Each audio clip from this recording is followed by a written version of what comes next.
I was a little bit surprised that Andrew Cuomo resigned. I expected him to stay and fight, but he did resign, and that is a good thing for New York and a good thing for the Democratic Party.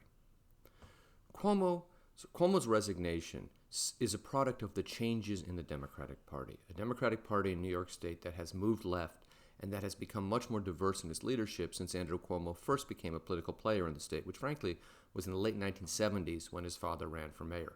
Although he is only 63 years old, he has always been a political figure from an earlier generation. The changes in the Democratic Party caught up with him.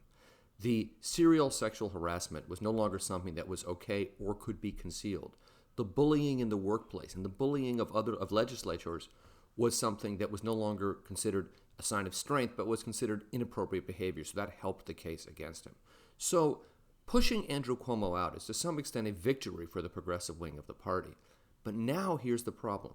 Kathy Hochul, the lieutenant governor who will become governor, is a good centrist moderate Democrat. She doesn't have Andrew Cuomo's ethical problems or personal problems, and she's not a serial sexual predator, but she is a centrist Democrat. So the question for the progressives, after underperforming in the mayor's race here, where the top two candidates were not progressives, were moderates, Eric Adams and Catherine Garcia, is can they win a primary for governor against an incumbent, albeit a short-term incumbent who only will have been in there for about a year and change?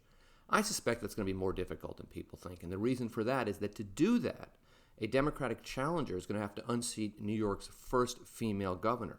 And the politics of that are tough. So pushing Andrew Cuomo out was the right thing to do. I'm glad he resigned. It is, among other things, a victory for the progressive wing of the party. But in the long term, it's not clear how much policy-wise will change in New York State.